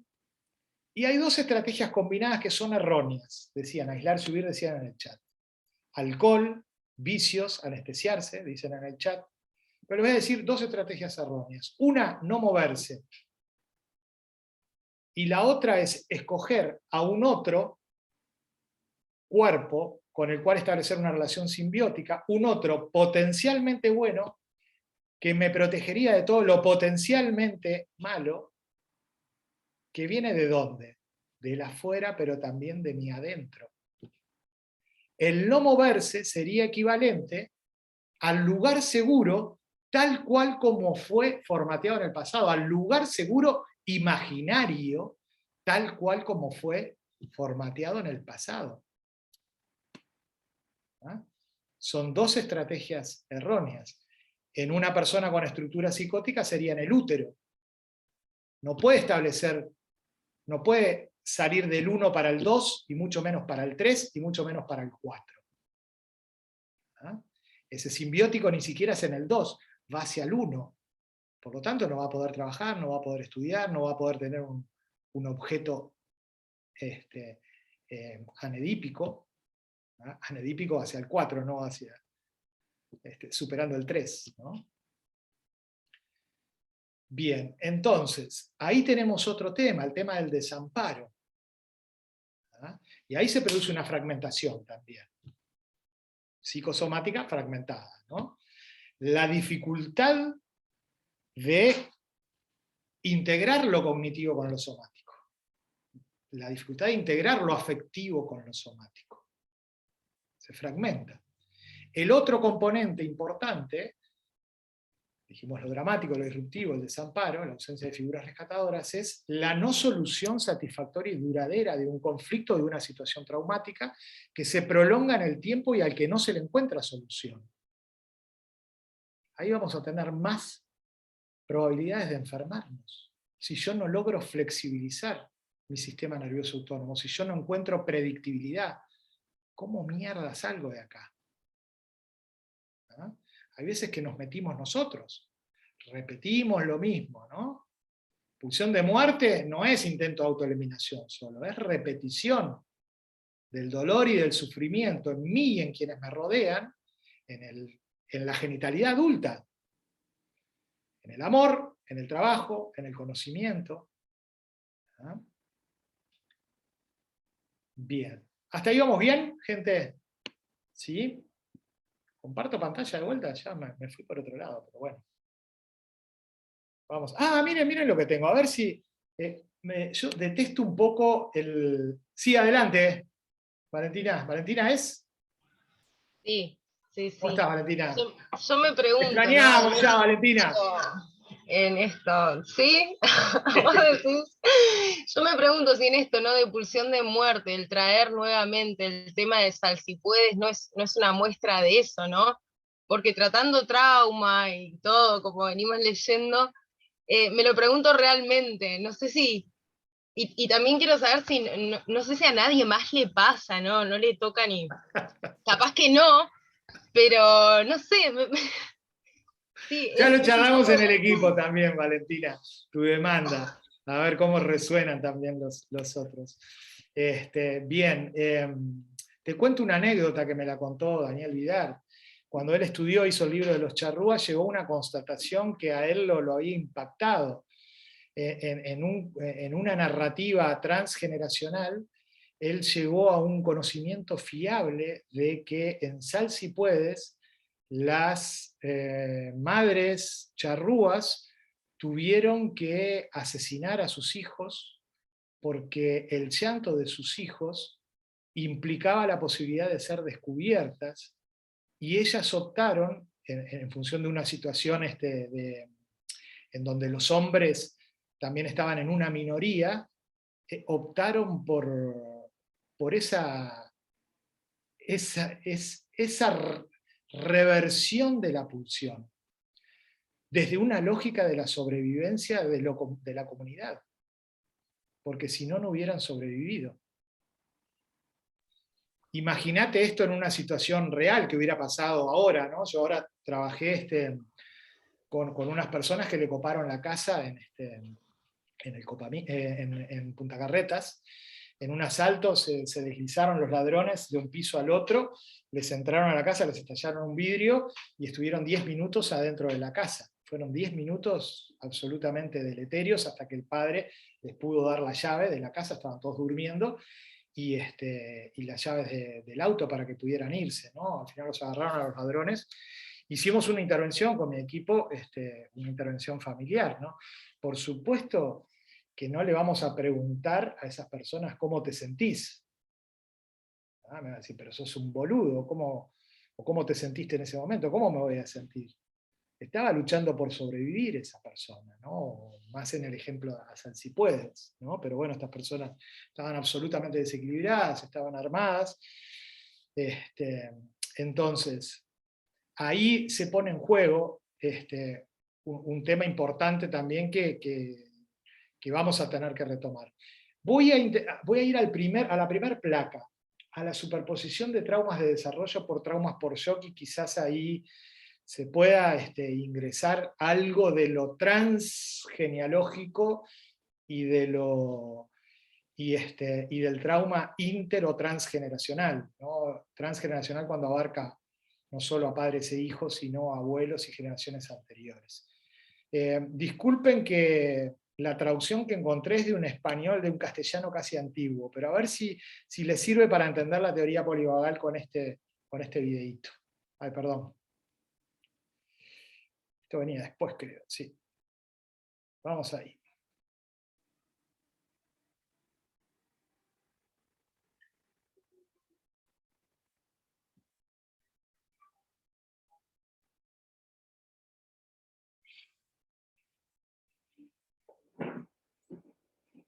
Más de la mitad de nosotros tenemos alguna patología crónica como presión arterial alta o enfermedades autoinmunes. Hay un aumento de casos de ansiedad, depresión, trastornos de estrés postraumático y adicciones. ¿Por qué?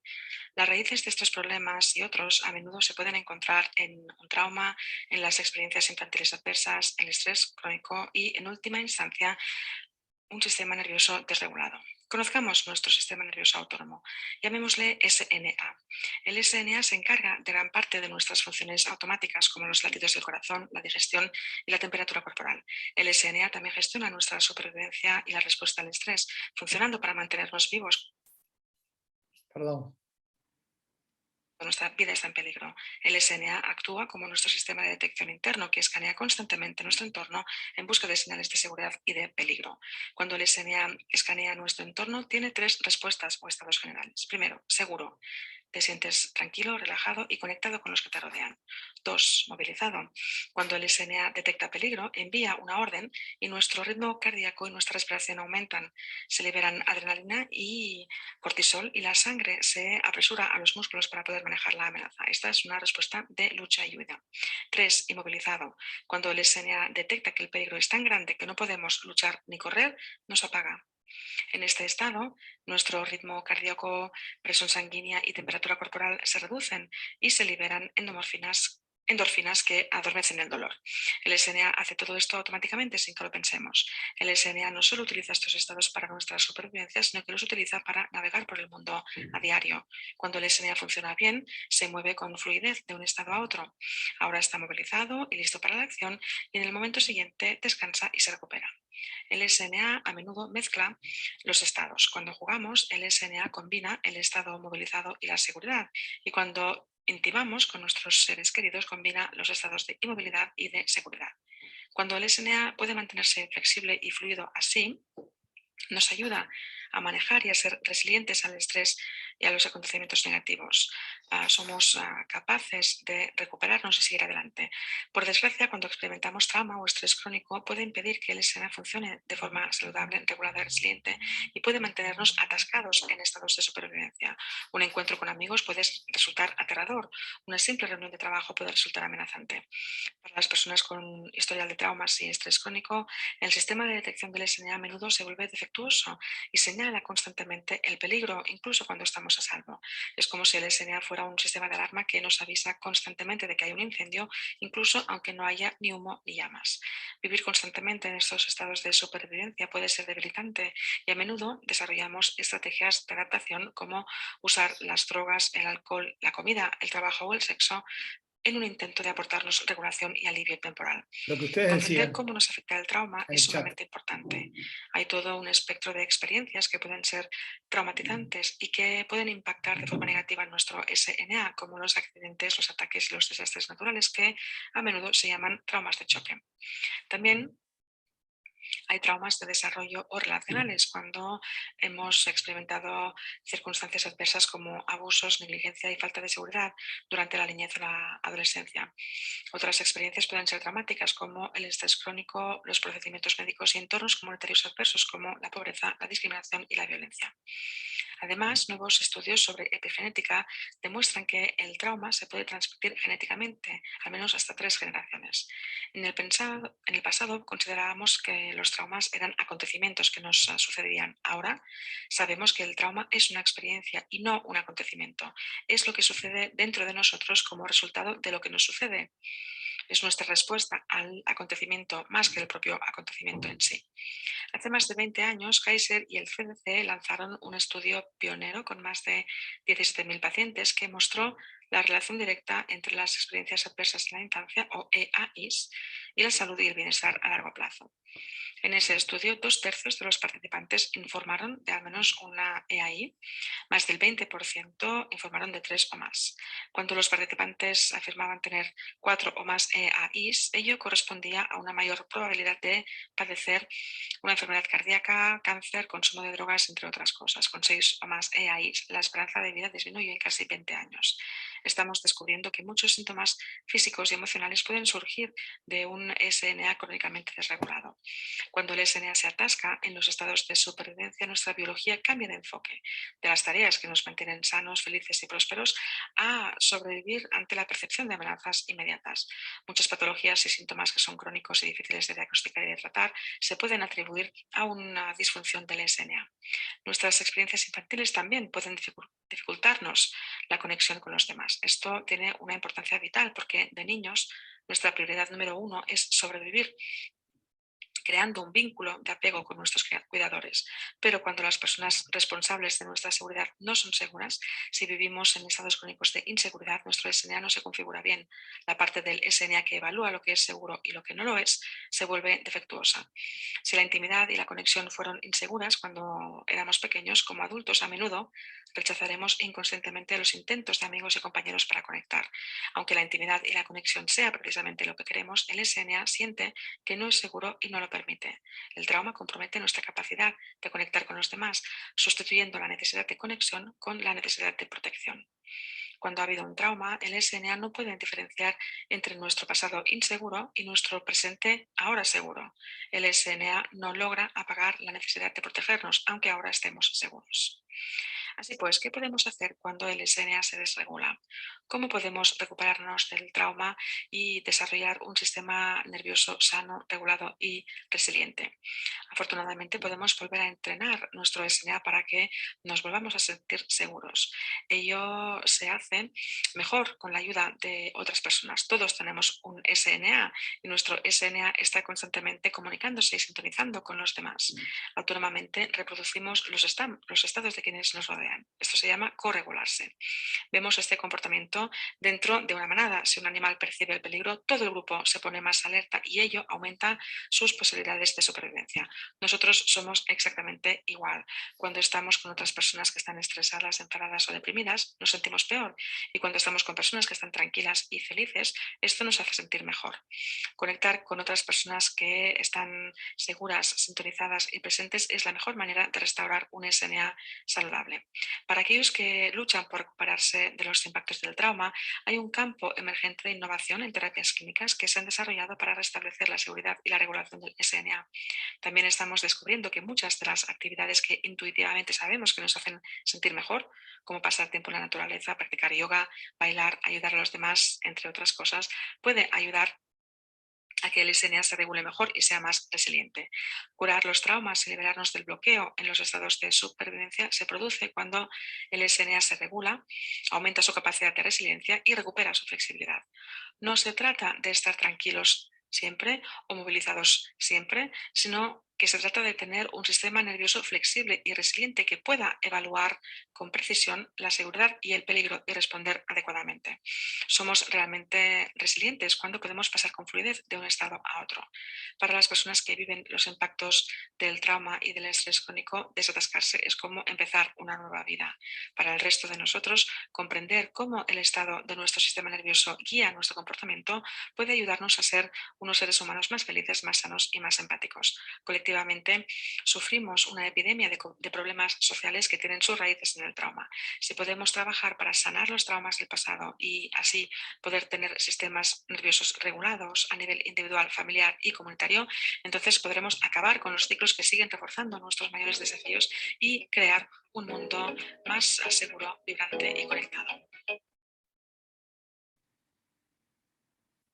Bien, voy al chat.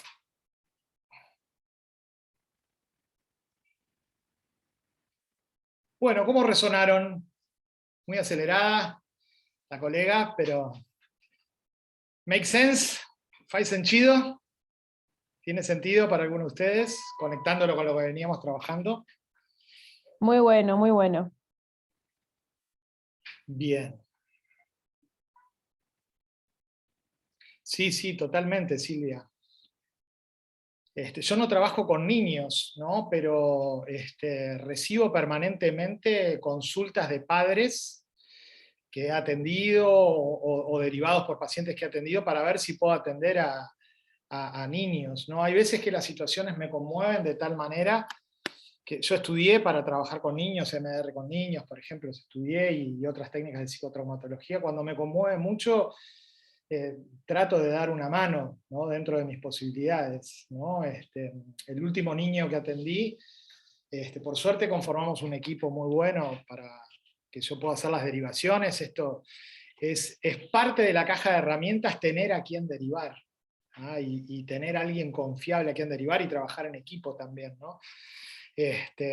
Con esta colega que estamos trabajando con esta familia también, que les decía, que habían desarrollado todos estrés postraumático, y el que remitió por último el estrés postraumático era una de las personas más resilientes, pero sin embargo el padre fue el último en remitir. Después les cuento, fue el padre, sí, tal cual. Después les cuento, en todo caso, si nos da ese caso clínico. Pero trabajé con un niño que tenía un trastorno de ansiedad generalizado, y que además le tenía fobia a las agujas, ¿ah? Y él tenía que recibir la tercera operación de su meato urinario, que estaba desviadísimo, que le iba a traer muchísimos problemas urológicos, y estaba con fobia a las agujas, no se podía, a las agujas y a las batas de los médicos, y era un niño del interior, Maragato, y habían conseguido, a posteriori de la pandemia, la posibilidad de que lo operaran en Buenos Aires, porque las 2 operaciones que había tenido en Montevideo habían sido, no habían resuelto el problema, y la última había generado una iatrogenia bastante importante, un procedimiento manipulativo muy iatrogénico, y bueno, en el contexto de la pandemia desarrolló un trastorno de ansiedad generalizado con fobia a las agujas, y después vimos que era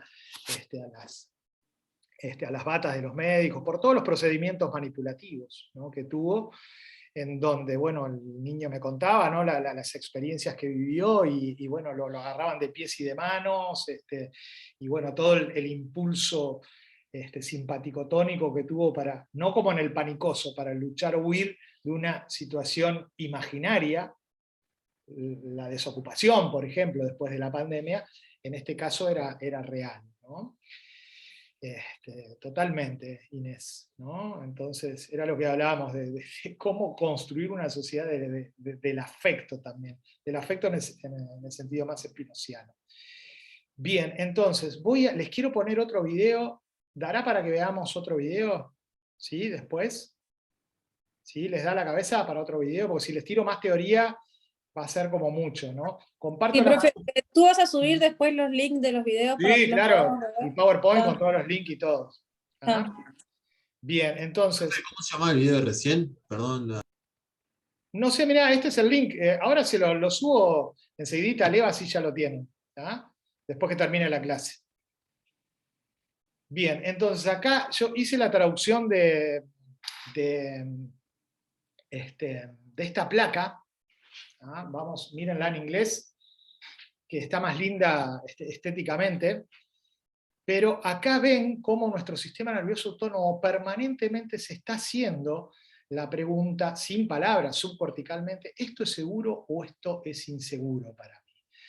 Si la respuesta es esto es seguro, voy a tener más posibilidades de estar conectado socialmente, y mi respiración, mis latidos cardíacos, mi expresión facial, la prosodia de mi voz, va a estar alimentada por ese encuentro, por ese ir y venir de encuentros saludables, fiables, tranquilizadores, pacíficos, expansivos. ¿Ah? Pero si la respuesta es que es inseguro en una primera cita, en una primera entrevista laboral, lo que sea, la vida nos saca de este estado permanentemente, despertarnos cada día, que tenemos que salir del calorcito de las sábanas, ahí se va a activar probablemente un movimiento hacia la zona defensiva de inseguridad simpático-tónica o de inmovilización parasimpático-tónica. Movilización o inmovilización. Fíjense cómo acá la transición puede ser flexible, como decía el video, y nosotros podemos estar movilizados genitalmente, no pregenitalmente, buscando, no, papá, no quiero ir a trabajar, bancame toda la vida, porque ahí lo que te va a pasar es que vas a tener mucho miedo cada vez que tengas que trabajar, o te vas a deprimir porque te banca tu papá. Entonces, acá las transiciones van a ser mucho más flexibles. ¿tá? Y acá, que acá estaría como lo pasivo-agresivo, por ejemplo, acá lo pone, acá tendríamos la posibilidad de jugar con la vida. Y nosotros en la vida tenemos juegos sexuales y juegos no sexuales. Cuando podemos jugar con la vida, podemos vivir con seducción, con sensualidad, nuestra sexualidad, y este pasaje es mucho más fluido también hacia la intimidad de la inmovilización parasimpático-tónica segura. ¿Dónde termina el miedo? ¿Dónde termina el miedo? ¿Dónde empieza la seguridad? ¿Ah? Axioma clínico, para nuestro setting, para nuestros vínculos, para cómo miramos, para cómo hablamos, para lo que hacemos y cómo lo hacemos en la consulta clínica. Bien, ahí estaría la traducción entonces, no está tan linda estéticamente, pero bueno, ahí les queda entonces este esquemita que me parece bárbaro, y lo clave es generar flexibilidad y predictibilidad también, ¿no? ¿Desde dónde lo hacemos? Dice Porges, desde las neurocepciones. Esto no lo vamos a ver ahora, pero sí para terminar la clase quiero, bueno, esto capaz que es importante. Las neurocepciones, con este término Porges, podríamos decir que describe a las sensaciones, ¿no? Las neurocepciones, las sensaciones son la vía regia de acceso al inconsciente. No necesariamente los lapsus, los sueños y los actos fallidos también lo son, pero para el psicoterapeuta corporal está en las sensaciones, porque la sensación permanece a lo largo del tiempo inalterada. ¿Ah? Una emoción varía con el tiempo. En una situación de abuso sexual, lo vamos a ver, hay vergüenza, hay culpa, hay miedo, hay bronca, pero también hay placer, y las emociones son un cóctel que puede ir variando a lo largo del tiempo y también en las múltiples relaciones transferenciales o no que tengamos a lo largo de nuestra vida. Pero la sensación muchas veces permanece inalterada. Las neurocepciones son las señales que nos da nuestro cuerpo de dónde está nuestro sistema nervioso autónomo en cada momento. Y tienen que ver también con el goce, con el exceso de goce y con qué es lo que gozo, con qué es lo que hago síntoma también. En las instituciones, por ejemplo. ¿Ah? Bien, entonces, un poco yendo a lo metodológico, vamos a ver que la neurocepción precede a la percepción. La historia narrativa que van a traer nuestros pacientes sigue o prosigue a los estados. La mente narra lo que el sistema nervioso autónomo ya sabe. ¿Ah? Bien, ahí tenemos una frase que me gusta mucho, de Babette Rothschild. Aunque la mente no lo recuerde, nuestro cuerpo siempre lo sabe, ¿no? Reafirmando lo que les decía anteriormente. Y vamos a ir a... Traje muchos videos, voy a pasar esto. Miren acá el pasaje de un estado de alerta a un colapso, cómo se da. Esto implica todo un cambio de forma, donde se dan los 4 componentes que les había planteado. Y fíjense esto, que Stanley Keleman lo trabaja en un libro que me encanta, que se llama Anatomía Emocional. Fíjense cómo se da esto en movimiento, ¿no? Tiene que pasar un tiempo, mínimo 6 semanas, decíamos, ¿no? Para que algo agudo pueda devenir crónico.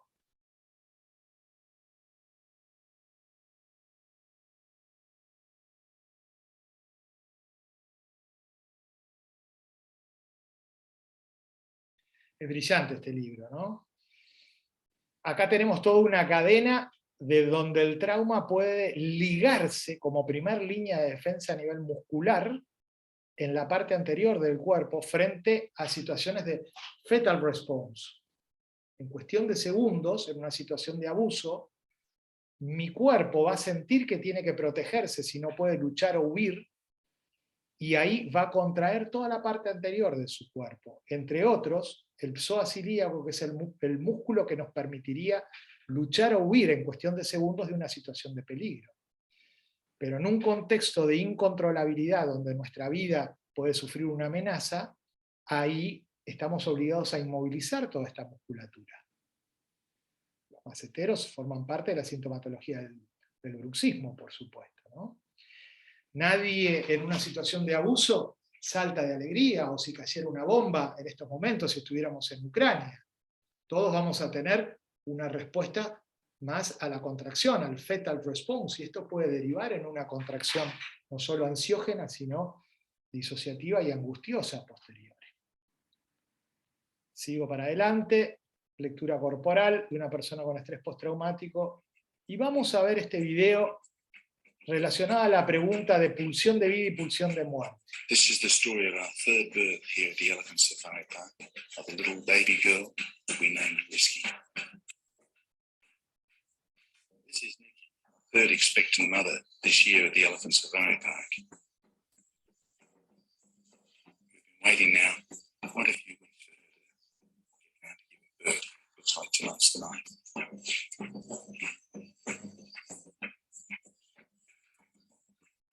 The back of her is now swelling up as the baby is moving into the delivery area. Just see the start of the embryonic sac appearing.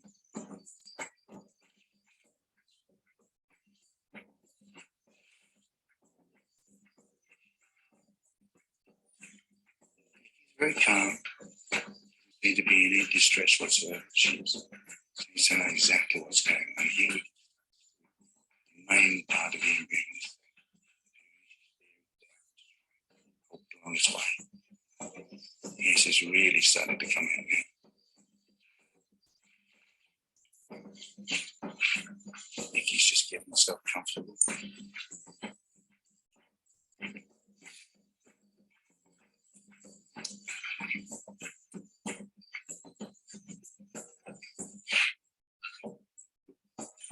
This sac is mostly filled with fluid at the moment. This is purely like a bag of fluid, but here's the baby starting to appear. We can see the hind legs and the tail.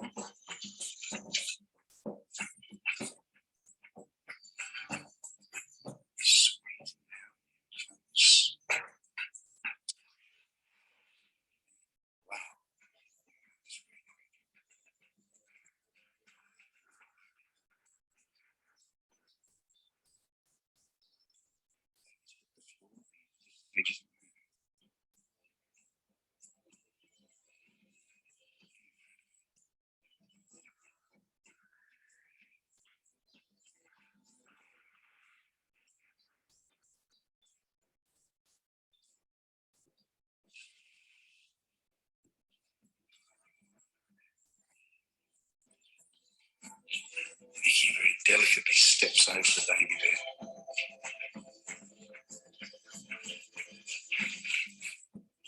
She's just looking at the baby, checking it out.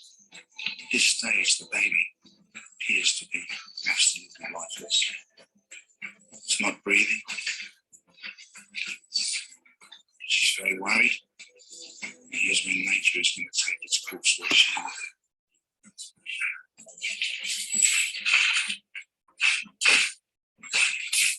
She's kicking it, which would probably be the equivalent to a human snapping a baby's bum.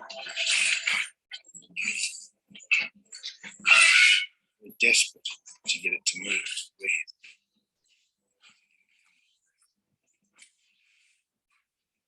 We decided to leave her to let her sort this out for herself. She seems to know what she's doing. The baby's still as yet not breathing.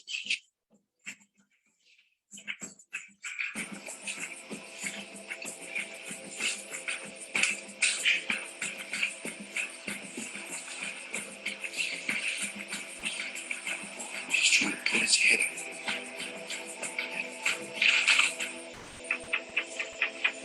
And there we have it, the first breath in the baby, gasping for air.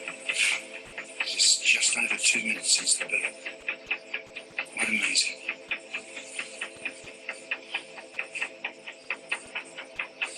She seems quite happy with herself now.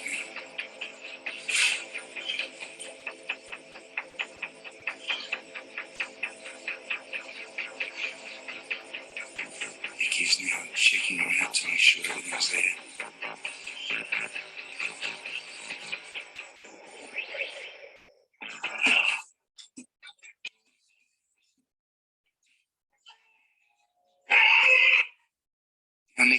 sort of predators around.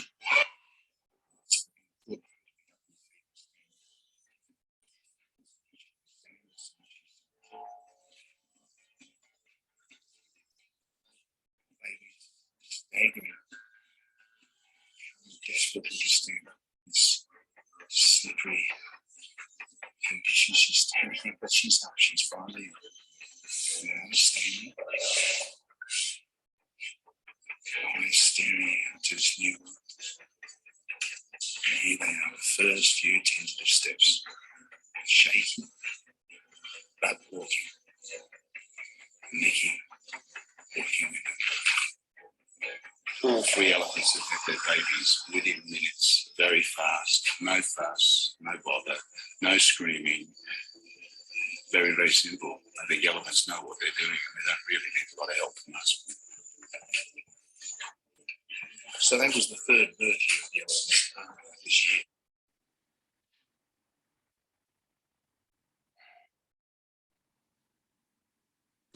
Ay, profe, menos mal que vivió, porque si nos mandabas al fin de semana con el elefantito muerto, era para no verte más. Horrible. Bueno, vieron que al principio cuando le empieza a patear, da como otra impresión, ¿no? Pero sin embargo su intervención fue absolutamente afinada. Después nos damos cuenta que si bien después ella se desespera en determinado momento, o por lo menos muestra cierto grado de desesperación,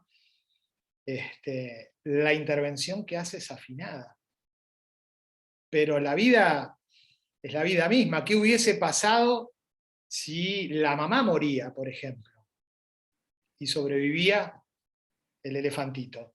¿No? ¿Qué haríamos nosotros? Tenemos que hacer una intervención en crisis. ¿A quién se le da ese elefante? ¿Ah? Vieron que la mamá hace una intervención absolutamente afinada y no es para nada burocrática. Opera tal cual cirujano. ¿Ah? Y es un walking cure, termina en un walking cure. Por más que está la prosodia del grito, hay un walking cure, ayudando y accionando permanentemente. No hay burocracia ahí, no hay intermediarios, ¿se entiende? No hay lista de espera, hay que accionar. Eso es una intervención en crisis. ¿Ah? Y ahí vamos a ver una diferencia con otras posibilidades que nos da. En la intervención en crisis no hay tiempo de elaboración, son otras temporalidades.